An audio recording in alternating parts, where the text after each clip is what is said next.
우리 삶 가운데서 마귀의 시험에서 자유로울 수 있는 사람은 없습니다.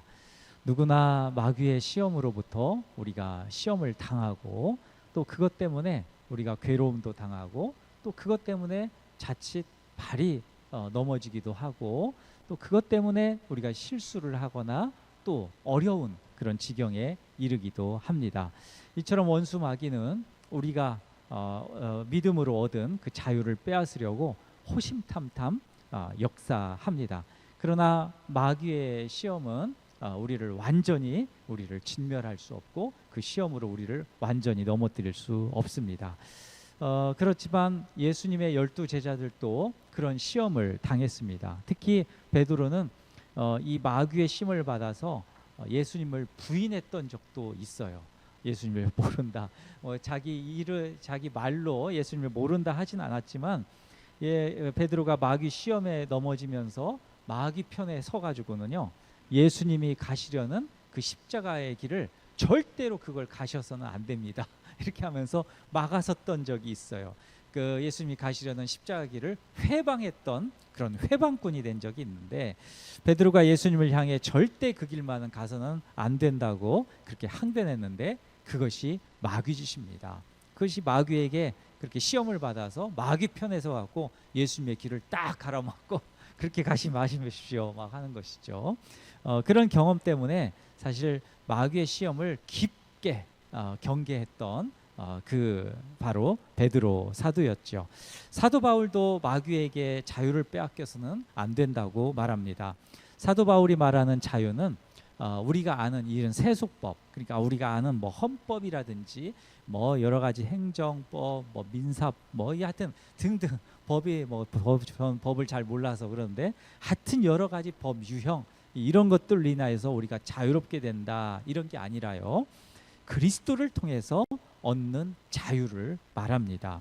그 자유, 그것인데 그것은 하나님의 진노로부터 완전히 해방된 자유, 그것을 얘기하는 것이죠. 자유가 이루어지는 그 마당, 그 실현되는 그곳은 사실은 우리의 양심, 우리의 마음과 생각입니다.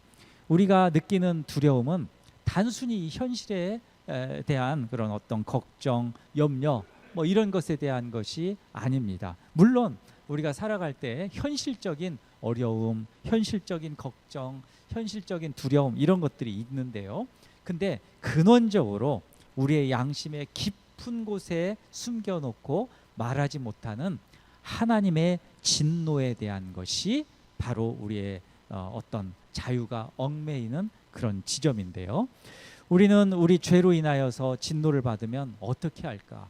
내가 하나님께 이런 것들을 잘못했는데 하나님께 내가 벌을 받는 것 같아, 뭐 이런 생각 이런 것들 하실 수 있잖아요. 내가 이거 성경 안 읽어갖고 내가 이런 괴로움을 받아, 내가 성경 암송 안 해갖고, 내가 말씀 묵상을 제대로 안 해갖고 내가 이런 죄를 받나 봐, 이런 거에 이렇게 시달리는 거죠. 이런 불안감에 시달리는 것이 우리 다반사입니다. 그리고 내가 기도 안 해가지고 내가 이렇게 힘들게 되고, 내가 여러 상황들이 어렵게 되나 봐, 뭐 이렇게 생각되는 거, 이런 것들이 우리를 엄청나게 괴롭히고요. 우리가 이것 때문에 하나님이 날 벌을 받으면 어떻게 할까, 내가 벌을 받으면 어떻게 되나, 이런 진노로부터 우리가 얽매여 살게 된다는 것이죠. 그게 현실입니다. 그러나 미래에 닥칠 진노를 두려워할 필요가 없습니다. 우리 주님인 그리스도께서 하나님의 진노로부터 건져주시기 때문에 그렇습니다. 율법 그리고 죄와 사망이 우리를 고소하고 정죄하려고 하지만 이것이 우리를 절망으로 이끌지 못합니다. 아무리 우리를 두렵게 하고 괴롭게 해도 그리스도를 믿는 그 믿음에서 우리를 능히 끊을 수 없고 우리를 이겨먹을 수가 없는 것이죠. 자, 그 말씀이 오늘 본문에 나옵니다. 1절에서 3절 말씀인데요. 1절에서 3절 말씀을 다 같이 큰 소리로 같이 한번 읽도록 하겠습니다. 1절, 그리스도께서 우리를 자유롭게 하려고 자유를 주셨으니 그러므로 굳건하게 서서 다시는 종의 멍에를 매지 말라. 보라, 나 바울은 너희에게 말하노니 너희가 만일 할례를 받으면 그리스도께서 너희에게 아무 유익이 없으리라. 내가 할례를 받는 각 사람에게 다시 증언하노니 그는 율법 전체를 행한 의무를 가진 자라. 아멘. 앞서서 말씀드렸듯이 우리가 난감할 때가 있어요. 주님을 믿는데, 예수님을 믿는다고 하는데 우리가 그 죄의 굴레, 사망의 공포, 하나님의 진노를 느낄 때 정말 난감합니다. 예수님을 내가 믿는데, 하나님을 믿는데도 불구하고, 내가 구원을 받았는데도 불구하고 이 사망의 공포, 이 죄로부터 내가 막 몰아치는 이 죄로부터의 어떻게 할 수 없는 것, 그런 것을 우리가 느낄 때 굉장히 우리가 난감하게 되는 것이죠. 이때 우리의 감정은 양심을 사로잡습니다. 순식간에 믿음이 증발해버리고 두려움에 얼어붙게 되는 것이죠. 이런 상황이 너무나 자주 일어나기 때문에 우리는 죄의식과 절망감에 시달리게 됩니다. 그러나 만약 우리가 굳센 믿음으로 자유를 붙잡을 수만 있다면 죄와 사망, 그리고 율법과 원수, 그리고 원수 마귀의 그 책동에서 빠져나올 수 있습니다. 이걸 믿으시죠? 주님을 믿는 믿음이 우리의 양심을 순식간에 은혜와 평강으로 바꿔놓습니다. 사도 바울이 갈라디아 사람들을 향해서 11절에 보면 굳건하게 서서 다시는 종의 멍에를 매지 말라 이렇게 말씀했는데요. 이런 권면이 바로 이런 이유입니다. 굳건하게 서서 다시는 종의 멍에, 그러니까 죄의 굴레, 사망의 어떤 공포, 하나님의 그 진노를 느끼는 것 때문에 어떻게 하면 좋아, 어떻게 하면 좋아 이렇게 사는 것, 여기에서 이게 종의 멍에인데 이걸 다시는 매지 말라는 거예요. 자, 소가 멍에를 매는 순간 그 소는 죽도록 이제 일만 해야 돼요. 멍에를 이제 매면은 이 콧뚜레하고, 지금은 뭐 이 도시 생활하는 우리들은 그런 광경을 사실 볼 수가 없는데 과거에 우리가 지금도 그렇죠. 지금도 이제 소를 쓰는 경우가 있으니까요. 소의 이 콧뚜레를 하고 멍에를 이렇게 매는 순간 사실 그 소는 이제 죽는 달까지 이제 일만 죽도록 해야 됩니다. 율법에 그 멍에를 맨 사람도 그렇습니다. 소처럼 멍에를 메고 율법의 채찍을 맞아야 된다는 것이죠. 이에 대하여 로마서 2장 12절에서는 이렇게 기록하고 있는데 한번 들어보십시오. 무릇 율법 없이 범죄한 자는 또한 율법 없이 망하고, 무릇 율법이 있고 범죄한 자는 율법으로 말미암아 심판을 받으리라. 아멘. 자, 우리는 믿음이 얼마나 중요한지 그거에 대해서 사실 허술하게 생각하는 그런 경향이 있습니다. 원수 마귀는 가장 중요한 것을 노리지요. 항상 우리들의 삶에 있어서, 우리들의 그 인생에 있어서 핵심적인 것을 아주 잘합니다. 원수 마귀보다 더 잘하는 그런 존재는 세상에 없어요. 우리보다도 더 잘 알아요. 핵심적으로 어떤 것이 핵심인지. 자, 허튼 것에 원수 마귀는 힘을 빼지 않습니다. 아주 핵심만 공략하죠. 이런 이유로 믿음의 진리에 대하여서 우리는 단호할 수 있어야 됩니다. 적당히 틈을 보이면은요, 거기를 비집고 와요. 그 핵심적인 것, 거기가 뭐겠어요? 믿음이죠. 그리스도인들에게는 그 믿음입니다. 거기를 파고 들어가지고 믿음이 막 흔들어 놓는 거예요. 너 믿음 없어 막 흔들고, 어떻게 뭐 믿음에 그걸 그냥 뿌리째 뽑아가지고 그냥 버려버리고, 너 이런 거 믿음 이런 거 하지 말고 다른 거 좋은 거 많잖아, 뭐 그런 거 따라서 살아 막 하면서 믿음을 그냥 기둥째 뿌리 뽑아가지고 없애버리려고 그렇게 하는 것이죠. 그게 핵심이기 때문에 그렇습니다. 사도 바울의 그 어투가 이 갈라디아서, 그리고 전체적으로 사도 바울이 쓴 성경들을 보면 아주 강합니다. 그렇게 막 하지 마라 막 하고 막 경고하고, 앞에서 이렇게 듣는다면은 아주 그냥 막 격정적으로 막 그렇게 얘기할 거예요. 저는 이렇게 설교하면서도 또 평상시도 그렇지만요, 말이 이렇게 이제 나긋나긋해요. 그래서 예전에 중등부 설교할 때도 그렇고 애들하고 얘기할 때도 그렇고, 아유 목사님 이렇게 좀 그렇게 말씀하시면 졸려요 이렇게 얘기하기도 그러는데요. 하여튼 제가 좀 나긋나긋해요. 그런데 사도 바울은 아주 단호합니다. 저도 그런 걸 좀 배워야 되는데, 막 어투가 막 단호하고 절대로 그랬으면 안 됩니다. 막 아멘 하십시오 이런 것처럼 아마 그렇게 좀 설교하셨던 것 같습니다. 저도 그런 것들 좀 배우고 그렇게 해야 되는데 그런 것은 제가 좀 부족해요. 아무튼 그 사도 바울이 어투가 단호한 이유는 단지 막 선도하려고 사람들의 마음을 끌어내려고 그런 게 아니라 이 진리가 아주 중요하기 때문에 그걸 강조하기 위해서 그렇게 어투가 그렇게 아주 단호한 이유가 거기 있죠. 할례 문제도 보십시오. 할례 자체, 이거 할례 문제는 성경에 아주 많이 나와요. 특히 신약 성경에 또 사도 바울의 그 여러 가지 서신들에도 엄청 많이 나옵니다. 이것은 계속해서 나와요. 이 문제가 굉장히 중요한 이유가 있어요. 이 할례 의식 자체가 사실은 악한 게 아니거든요. 근데 할례를 악용하는 것이 나빠요. 할례 자체가 나쁜 건 아닙니다. 그런데 이걸 악용하는 게 나쁘기 때문에, 이게 해악이기 때문에 사도 바울이 할례에 대해서 그렇게 중점적으로 얘기하는 것이죠. 율법과 그 행위처럼 할례도 우리를 의롭게 하지 못합니다. 그런 것이죠. 할례가 우리를 의롭게 하지 못해요. 할례를 행함으로 의롭게 된다는 것은 하나님을 속이는 겁니다. 할례를 받는 사람은 율법 전체를 행할 의무를 가진 자라는 것을 우리가 알아야 됩니다. 그게 3절 말씀에 있잖아요. 그렇게 할 수 있는 사람은 없기 때문에 그들의 종국은 진노와 심판을 받게 되는 것이죠. 결국 할례라는 그 율법은요, 그리스도 안에 있는 우리 자유를 빼앗아 버리고 진노의 그 두려움에 처하게 만든다는 것이죠. 그러면 어떻게 해야 되는가? 이 문제를, 그러니까 할례가 나쁜 건 아니랬잖아요. 근데 할례를 하는 순간 율법의 종이 되는 거예요. 그래서 그것을 그대로 할례 채찍을, 마치 소가 콧뚜레를 끌고 멍에를 매는 것처럼, 그래서 계속 채찍을 맞는 것처럼 우리가 율법의 매를 맞아야 되는 것이죠. 그러면 그리고 어떻게 해야 되는가? 그래서 우리가 4절, 6절을 한번 볼까요? 4절에서 6절 말씀 함께 읽어보도록 하겠습니다. 갈라디아서 5장 4절에서 6절입니다. 함께 읽습니다. 율법 안에서 의롭다함을 얻으려 하는 너희는 그리스도에게서 끊어지고 은혜에서 떨어진 자로다. 우리가 성령으로 믿음을 따라 의의 소망을 기다리노니 그리스도 예수 안에서는 할례나 무할례나 효력이 없으되 사랑으로서 역사하는 믿음뿐이니라. 아멘.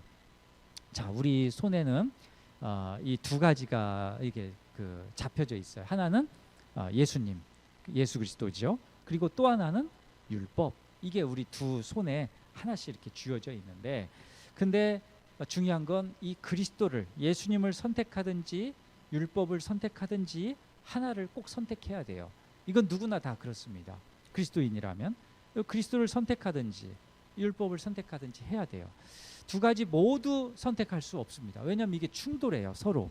율법을 선택하면 예수님의 것은, 예수님의 십자가 부활 이런 것들은 소용이 없어져요. 오직 율법으로 의롭게 되고 율법으로 모든 것들이 다 이루어지기 때문에 예수님은 필요가 없어져 버려요. 쓸모가 없어져 버려요. 그런데 그렇기 때문에 이제 예수님을 붙들면 근데 율법을 버려야 돼요. 왜냐하면 예수님께서 이 모든 율법으로 인한 그런 얽매임들, 그런 것들을 다 십자가 그 죽으심으로 끝내셨기 때문에 그래요. 자, 이거 이해되시죠? 이 대목 굉장히 중요한데, 한 손에는 그리스도가 있고 한 손에는 율법이 있는데 이 두 가지를 다 잡을 수가 없어요. 이게 굉장히 중요합니다.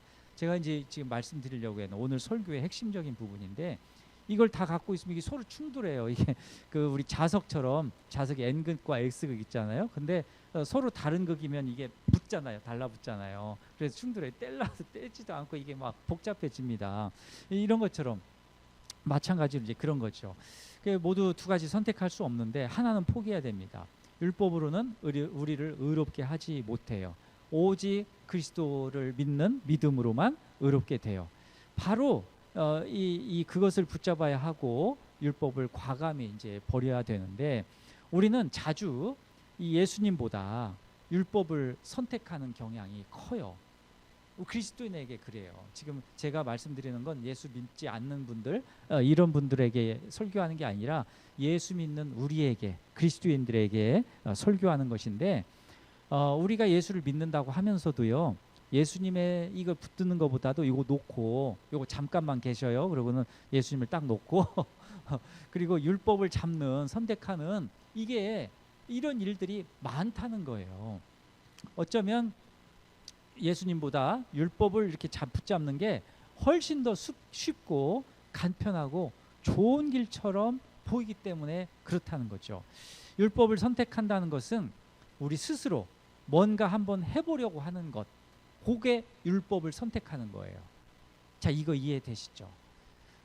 예수님을 따른다는 건 율법 선택하는 게 아니잖아요. 근데 율법을 선택한다는 것은 우리가 스스로 뭔가 내가 이런 거 해야지, 내가 이런 거 하면은 좋게 될 거야, 내가 이런 거 하면은 교회가 부흥될 거야, 내가 이런 거 하면은 하나님이 좋아하실 거야, 내가 이런 것을 해야만 뭔가 이렇게 될 거야 라고 하는 이런 강한 이런 마음들, 내 마음에서 일어나는 이런 것들, 요게 율법을 선택하는 것일 수 있다는 거예요. 그리고 그게 율법을 선택하는 것이라는 것이죠.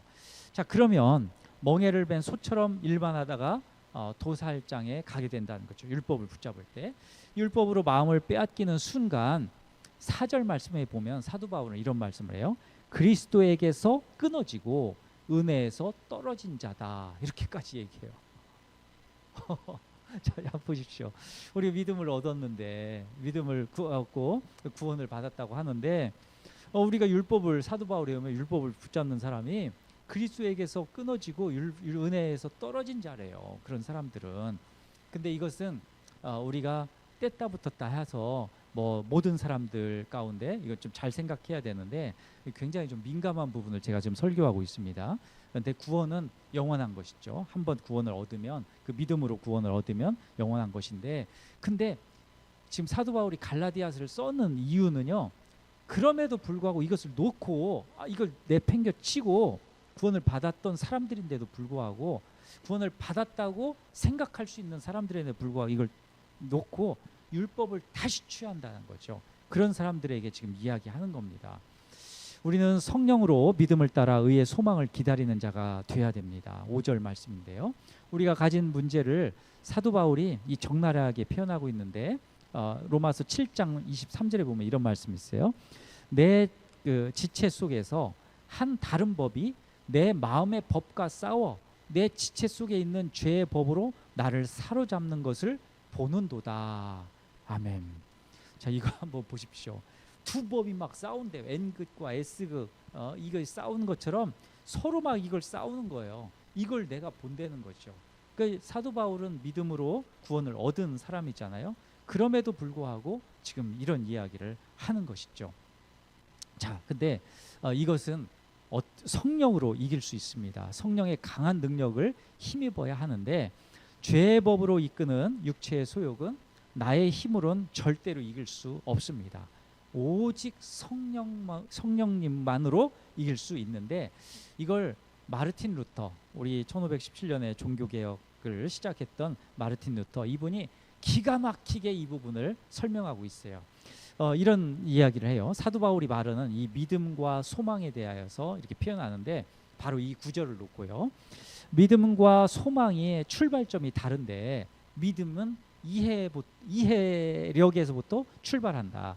그리고 소망은 의지에서 출발한대요. 야, 좀 어렵죠? 자, 믿음은 이해에서, 소망은 어떤 의지에서 출발하는데 출발점이 다르다는 거죠. 자, 믿음은 행할 바를 알게 하는 지식을 얻게 하고, 소망은 강한 담대함과 용기를 갖도록 마음을 자극시킨대요. 이런 것에 소망과 믿음이 조금씩 다른 거죠. 믿음은 하나님의 약속을 바라보게 하고, 소망은 약속된 그 내용을 바라보게 한다는 거죠. 믿음은 새 생명으로 거듭날 때 시작하고, 소망은 우리가 환난을 당할 때 소망을 갖게 되잖아요. 그때 이제 소망이 오는 것이죠. 자, 믿음은 영과 교리를 분별하는 그런 선생님이 되고, 소망은 악이 창궐할 때 사령관이 된대요. 참 이게 멋있는 말입니다. 자, 믿음은 그 영과 교리, 이게 진짜 맞는 건가 틀리는 건가 이렇게 분별할 때 그 선생 역할을 하는 거예요. 믿음에 그래서 굳건하게 서 있어야 된다라는 이야기가 거기에서 나오는 거죠. 근데 소망은 그때 작용하는 게 아니라 막 악이 창궐할 때, 또는 막 어려운 일을 당할 때, 지금 우리 나라처럼 막 어려운 일을 당하고, 또는 이건 나라 전체에 대한 거지만 내 마음 가운데 여러 가지 막 어려움들이, 시험들이 있고 어떤 복잡한 일들이 생기고 할 때, 이 소망이 사령관 역할을 해서 그걸 우리를 끌고 가는 거예요. 작전 사령관이 돼서 참 멋집니다. 자, 이렇게 역할을 하는 건데, 이처럼 믿음과 소망은 사실 서로 달라요. 그런데 이 서로 다름에도 불구하고 사실은 서로 하나예요. 하나가 돼서 믿음이 끌고 소망이 오고, 소망이 작동하면서 또 믿음이 서로 작동하는 이런 것들이 된다는 것이죠. 자, 이게 마르틴 루터가 설명하는 믿음과 소망에 대한 그 설명입니다. 자, 믿음으로 그리스도 안에 있다고, 그런데 우리는 또 방심해서는 안 돼요. 그때 원수 마귀의 공격이 시작되기 때문에 그래요. 어디를 뚫는다고요? 믿음. 거기를 건드는 거예요. 계속 거기를 건드는 거예요. 그걸 계속 파헤치는 거예요. 그걸 뿌리째 뽑아내려고. 왜냐하면 원수 마귀는 핵심을 노리기 때문에. 우리 핵심은 다른 게 아니에요. 믿음 그걸 딱 걷어내면 그건 끝나요. 그냥 무너지는 거죠. 갈라디아 사람들도 마찬가지였죠. 그 믿음 흔들리니까 사도 바울이 지금 이야기하고 있는 겁니다. 하여튼 이 원수 마귀의 공격이 시작될 때, 그때 우리는 다시 성령의 힘으로 믿고 믿음으로 의롭다함을 얻고 의에 대한 소망을 기다려야 됩니다. 그 5절 말씀에 보면 우리가 성령으로 믿음을 따라 의의 소망을 기다리더니, 이 말씀을 우리가 간직해야 된다는 것이죠. 자, 우리의 지성이라는 거, 우리 이성이라는 거, 이건 수시로 우리 육체의 소욕을 따르고 싶어 해요. 그러니까 두 법이 싸운다고 그랬잖아요. 하나는 이 지성, 이것을 갖고 있는데, 이 생각이라는 게 좋은 쪽으로 가면 좋잖아요. 우리가 예수를 믿었으면 그냥 가만히 있어도 좋은 쪽 잘 생각하고 좋은 것만 생각하고 좋은 쪽으로 하면 되는데, 예수님을 믿음에도 불구하고 우리가 이 난감하고 어려운 것은 이 육체의 소욕을 계속 따라가고 싶은 거예요. 성경 말씀 보고 싶지 않아 하고, 설교 말씀 들으려고 하지 않고, 계속 편안하게 누워있고 싶어 하려고 그러고, 게으르려고 하고, 계속 악한 것들 생각하고, 또 부정한 것들 생각하려고 하고, 그게 좋아 보려고 하고, 막 힐끗힐끗 보고. 저만 그런가요? 그런 게 누구나가 다 있다는 거예요. 육체의 소유라는 게. 그러므로 성령의 능력을 힘입지 않으면, 그리고 성령의 능력으로 힘입어서 수시로 이걸 자극받지 않으면 계속 육체의 소욕을 따라가고 싶어 한다는 것이죠. 마르틴 루터 이분도 소망을 영적 용기로 부릅니다. 그렇다면 영적 용기는 수시로 우리가 자극받아야 되는, 영적 용기로 우리가 수시로 자극받아야 하는 것이죠. 소망은 고난 중에 빛을 발한다고 했잖아요. 고난 중에 영적 용기의 왕성한 활약이 필요해서 그런 것입니다. 믿음과 소망이 하나라면 마지막으로 사랑도 하나입니다. 믿음과 소망을 지닌 그리스도인이라면 이 사랑의 행동이 나타나야 되는 거죠. 믿음, 소망, 사랑, 그렇게 세 가지. 이제 제가 믿음과 소망을 조금 더 설명드렸다면, 이제 사랑을 좀 한번 설명드리려고 하는데, 사랑으로 역사하는 그 믿음뿐이니라 6절의 말씀이죠. 이 말씀은 이 믿음과 소망이 있는 사람, 그러니까 예수를 믿었다고 하면 그것이 사랑의 행동으로 나타나는 증거가 돼야 된다는 거예요. 그걸 얘기하는 것입니다. 지금까지 갈라디아서 5장 1절에서 6절 이렇게 보았는데, 13절로 넘어가 보려고 해요. 13절, 14절, 15절. 13절부터는 이 사랑의 실천이 왜 중요한지. 근데 전제는 뭐라고요? 믿음과 소망이 있는 사람. 이 사람들은 사랑으로 넘어가야 되는데, 이게 왜 중요하든지 그 설명이 나와 있습니다. 자, 13절에서 15절 말씀 같이 한번 읽어보겠습니다. 13절, 형제들아 너희가 자유를 위하여 부르심을 입었으나 그러나 그 자유로 육체의 기회를 삼지 말고 오직 사랑으로 서로 종노릇 하라. 온 율법은 내 이웃 사랑하기를 내 자신같이 하라 하신 한 말씀에서 이루어졌나니, 만일 서로 물고 먹으면 피차 멸망할까 조심하라. 아멘. 자, 사도 바울이 믿음을 행하다가 갑자기 사랑으로 이렇게 전환하는 이유가 있어요. 갈라디아 교회 안에서 이 자유에 대한 방종이 만연되었기 때문에 그런 것이죠. 그리스도인의 자유가 자칫 육체의 기회가 되기 십상입니다. 사실 우리에게 주어진 자유는 육체의 기회로 뒤바뀌는 일들이 흔합니다. 유다서에서 이것을 경고했는데, 유다서 1장 4절을 보면 이는 가만히 들어온 사람 몇이 있음이라.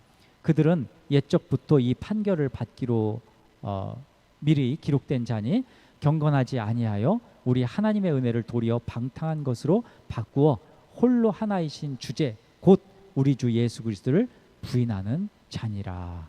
아멘. 이렇게 말씀하는데, 우리가 가진 육체의 이 본성은 은혜의 교리와 항상 충돌합니다. 육체의 이 본성은 믿음으로 의롭게 되었다는 사실을 사실 몰라요. 이 육체라는 게, 우리 이성이라는 거, 이게 굉장히 논리적으로 돌아가는 것 같고 합리적으로 돌아가는 것 같은데 사실 그렇지 않다는 거예요. 근본적으로 이런 문제로 우리 육체의 본성은 은혜로 얻은 자유를 방종으로 바꾸어 놔요. 항상 이렇게 살짝 바꿔놓는데, 흔히 하나님이 주신 은혜를 육체의 본성으로 이렇게 대체하는데, 그것은 율법이 없다면 우리는 선을 행할 필요도 없고 상대방을 도울 필요도 없고 또 자신이 원하는 대로 마음껏 살아도 된다라는 결론에 이르게 만듭니다. 내 마음대로 살려는데 왜 그래? 막 이러는 거죠. 그게 뭐 때문에 나온다고요? 우리 육체의 본성 때문에 나오는 성질머리인 거죠. 그 성질머리. 내가 막 그렇게 생각하는데 당신 왜 그래? 막 큰소리 나고 하는 것들. 이런 것 자체가 우리 육체의 소욕 때문에 일어난다는 거죠. 자, 여기까지 도달하면 구태여 힘든 세상을 힘들게 살지 말고 자유롭게 살라고 계속 부추기는 거죠. 내 몸이 그렇게 가요. 내 이성이 그런 쪽으로 합리성을 발휘한다고 하는데 그런 쪽으로 가버려요. 그냥. 이런 근거는 율법이 없다는 전제에 있습니다. 믿음으로 의롭게 되었다면 더 이상 율법 아래에 있는 것이 아니기 때문에 자유롭게 살아도 되는 거 아니야? 이렇게 생각한다는 것이죠. 그러나 이것은 아주 위험한 것이라는 것이죠. 사도 바울은 이런 현상에 대하여서 13절에 오직 사랑으로 서로 종노릇 하라 이렇게 말씀해요. 자, 이게 마지막 결론 부분에 제가 말씀을 드리는 건데요. 이게 참 중요합니다. 자, 믿음이 있고 소망이 있는 사람, 믿음으로 의롭게 되고 구원받았다고 하는 우리가 서로 종노릇 해야 이게 완성된다는 거예요. 그래야 육체의 소욕을 따라가지 않는다는 거죠. 종노릇이라는 이 표현은 율법과 아주 연관성이 깊은데요. 우리는 율법 아래에서 종노릇하였고 또 율법 아래에서 여전히 죄와 사망의 영향을 받습니다. 지금도요. 율법 아래에 있다는 것, 곧 율법 아래에서 종노릇한다는 것은 아무리 발버둥을 친다 해도 죄에서 벗어날 수 없는 비참한 상태를 말합니다. 그러나 사랑으로 종노릇하는 건 완전히 다릅니다. 사랑은 율법에서 벗어나 그리스도 안에서 의롭게 될 때 경험하는 것인데, 자유는 율법이 아닌 사랑으로 가능하게 된다는 것이죠. 종노릇은 종의 일을 하는 것이고 그 종의 일은 계속되는 것이죠. 말씀드렸잖아요. 수에 콧대를 뚫고 멍에를 매는 순간 그건 죽을 때까지 이제 종노릇 해야 되는 거예요. 계속 율법에 채찍에 맞으면서 일을 해야 되는 거죠. 똑같은 거죠. 그렇게 해야 되는데 사랑의 종노릇 하는 것도 마찬가지라는 거죠.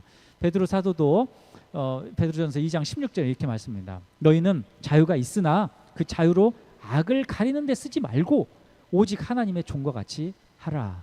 아멘. 그 자유로 악을 가리는 데 쓰지 말고 라고 말씀했던 것은 이건 사도 바울이 얘기하는 게 아니라 베드로가 얘기하는 건데, 그런 일들이 계속 되니까 바울도 얘기하고 베드로도 얘기하고 계속 제자들이 얘기하는 거예요. 지금도 그래요. 지금도 21세기 사는 지금 우리도. 자, 누구나 종노릇하는 것을 좋아할 사람은 없습니다. 그러나 사랑의 종노릇은 다릅니다. 원수마귀의 시험을 이기고 율법으로 돌아가는 종이 되지 않는 방법이 사랑으로 서로 종노릇하는 것이래요. 이것은 행위로 의롭게 된다는 말이 아니에요. 서로 사랑하는 것은 자신의 믿음을 강하게 하고 서로에게 나타난 하나님의 의를 확증하고 증거하는 일이기, 바로 그 사랑 안에서 이루어진다는 것이죠. 예수님도 자주 사랑을 강조하셨는데 마태복음 19장과 22장을 보면 이렇습니다. 마태복음 19장 10절, 19절, 19 이건데, 내 부모를 공경하라, 내 이웃을 내 자신과 같이 사랑하라 하신 것이니라. 이게 예수님이 또 말씀하신 거예요. 그러면서 마태복음 22장 37절 39절로 가면 예수께서 이르시되 내 마음을 다하고 목숨을 다하고 뜻을 다하여 주 너의 하나님을 사랑하라 하셨으니 이것이 크고 첫째 되는 계명이요. 39절 마지막이요. 둘째도 이와 같으니, 똑같대요. 그거가 첫째 계명과 둘째 계명이 똑같은 거예요. 또 이와 같으니 내 이웃을 내 자신과 같이 사랑하라 하셨으니. 아멘. 자, 하나님을 사랑하는 것, 이웃을 사랑하는 것 똑같은 거라는 거죠. 예수님이 말씀하신 이웃의 범위는 유대인만이 아니라 이웃 이방인까지 다 포함돼요. 그것이 이제 14절에 온 율법은 내 이웃 사랑하기를 내 자신과 같이 하라 하신 한 말씀에서 이루어졌나니, 이 말씀이죠. 자, 어떤 데든 어떤 공동체든 어떤 교회든 어떤 집단이든 어떤 가정이든 갈등에서 자유롭지 못합니다. 갈등으로 인한 다툼과 분열의 위험성이 항상 있죠. 이런 현상은 사랑이란 주제로 이렇게 보아야 됩니다. 근데 이 갈등, 다툼, 분열로 이어진다는 것은 이 믿음을 우리가 점검해 봐야 된다는 것이죠. 참된 믿음이 있다면 사랑의 열매가 나타나야 되는데, 그것은 서로 사랑의 종로로 타는 것, 이것으로 이제 나타나는 건데, 그 위험한 것이 요렇게 못했을 때 왜 그러냐면 15절 결론이에요. 마지막 말씀만 한번 읽어보겠습니다. 15절 함께 읽습니다. 만일 서로 물고 먹으면 피차 멸망할까 조심하라. 아멘. 이건 끝나는 거죠. 서로 물고 먹는다. 이것은 뭐 교회 안에서도 우리가 많이 이제 보게 되잖아요. 교회 안에서 서로 막 너 그러면 안 됩니다. 당신이 내가 잘났습니다. 이런 거.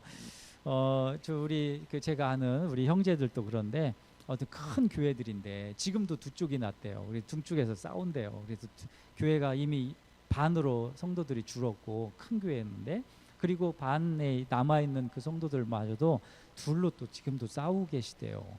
그게 참 안타까운 거죠. 이게 지금 그 말씀이에요. 그 믿음과 소망이 있고 사랑의 종로로 탄다면 그런 일들이 일어나서는 안 되고, 일어난다 하더라도 빨리 봉합할 수 있는데 사랑의 종로로 타기 싫은 거죠. 그게 되게 어렵잖아요. 사랑의 종로로 타는 거 누가 쉽겠어요. 내가 조금 숙이고 그래 당신 말이 틀렸는데 내가 기도하면서 좀 참아야지 이렇게 생각하는 게 쉽겠어요? 아니면 내가 한마디 당신 틀렸어 하고 막 이렇게 손 들고 하는 게 쉽겠어요? 우리 생각이 그렇잖아요. 손 들고 한번 이 아이 너 틀렸어 하고 이게 쉽지. 내가 사랑이 더 부족해서 그래. 내가 더 기도해야 되겠어. 하나님께서 저 사람을 다루시고 다 공동체가 다 아름답게 될 때까지 내가 진짜 침묵하면서 내가 기도해야지. 이게 쉽겠어요? 이거 진짜 속이 썩어 들어가는 거죠. 얼마나 힘들겠어요. 한번 우리 편 한번 다 와보세요. 한번 해봅시다. 이게 더 쉽잖아요. 사실 방법론으로는. 근데 사도 바울은 지금 그게 틀렸다고 얘기하는 거예요. 근데 더 나아가서는 그게 틀린 것보다도요, 그 사람이 진짜 믿음의 사람인가? 진짜 소망이 있는 사람인가? 그걸 따져봐야 된다는 것이죠. 그리스도인이 아니라는 거예요. 지난주에도 말씀드렸지만 그런 믿음, 그런 소망이 참 믿음이고 참 소망이 아닐 수 있다는 겁니다. 여기에서 우리가 경계해야 됩니다. 오늘 말씀의 그 교훈이 그거죠. 피차 멸망할까? 피차 멸망하는 길로 계속 가고 있다라는 것은 사랑의 증거가 나타나지 않고 사랑의 열매가 나타나지 않는다는 것인데, 또 조금 더 안으로 들어가 보면 그러면 내 믿음, 내 소망이 진짠가? 이걸 들여다봐야 된다는 것이죠. 그게 아닐 수 있다는 거예요. 그리고 또 하나, 내 안에서 계속 내가 정말 기도 안에서 나쁜 일들이 일어나나, 내가 사랑이 좀 너무 부족해서 이런 일들이, 물론 그럴 수 있어요. 그런데 그것 때문에 나를 정죄하는 거 있잖아요. 내가 그래서 나쁜 놈이야. 나는 그래서 정말 믿음도 없는 사람인가 봐. 나는 어떻게 막 이렇게 하는 거, 이걸 원수는 막 부추겨요. 그래 너 그런 존재밖에 안 돼. 너 믿음도 없지. 너 소망도 없지. 너 사랑한다고 그러는데 너 그런 사람 아니야 하면서 계속 부추기면서 우리를 막 깔아 뭉개요. 그래서 원수 마귀가 하는 일이죠. 그러면서 결국에는 너 그리스도인이 아니지. 그래 너 그리스도인 아니야 하면서, 그래 나 그리스도인 아니기 때문에 이제는 그 육체의 소욕을 따라 살겠어 하는 거, 이렇게 나가는 이런 걸로 가서는 안 된다는 것이죠. 자, 말씀을 한번 정리하겠습니다. 우리 성도 여러분들, 그래서 믿음이 참 중요합니다. 믿음이 있어야 소망과 사랑으로 갈 수 있는데요, 그 믿음을 사단 마귀가 엄청 공격해요. 그래서 우리 마음을 괴롭게 해요. 우리 생각을 이 합리적이라고 하면서 이성적이라고 하면 그렇게 따지게 좋아하면서 그쪽으로 몰아가요. 근데 실제로는 그 종국은 사랑의 종로로 타는 게 아니라 마귀의 종로로 타고 육체의 소욕의 종로로 타고 율법의 종로로 타는 곳으로 우리가 가서 서로 다툼이 있고 싸우게 된다는 것이죠. 자, 이것을 보면 우리의 믿음이 참 중요하죠. 그래, 우리 믿음을 견고해야 되고, 자, 마르틴 루터가 얘기했던 선생이 되어서 온전히 잘 분별해서 믿음이 진짜 있는 건가 우리가 매번 이렇게 바라봐야 되고, 또 소망도 어려움이 있을 때 소망을 놓지 않고 하나님, 내가 소망을 가지고 주님 바라보며 그렇게 고대하며 살겠습니다. 그리고 또 내가 믿음과 소망이 있다면 그 자유를 가지고 그 사랑의 종로를 타면서 그렇게 살아갈 때, 거기서 열매가 맺을 때 참된 그리스도의 자유가, 그렇지, 주님께서 주신 자유가 이거였지 라고 하면서 걸어갈 수 있다는 것이죠. 서로 종노릇함으로 참된 자유를 맛보는 우리 모든 성도님들 되시기를 간절히 축복합니다.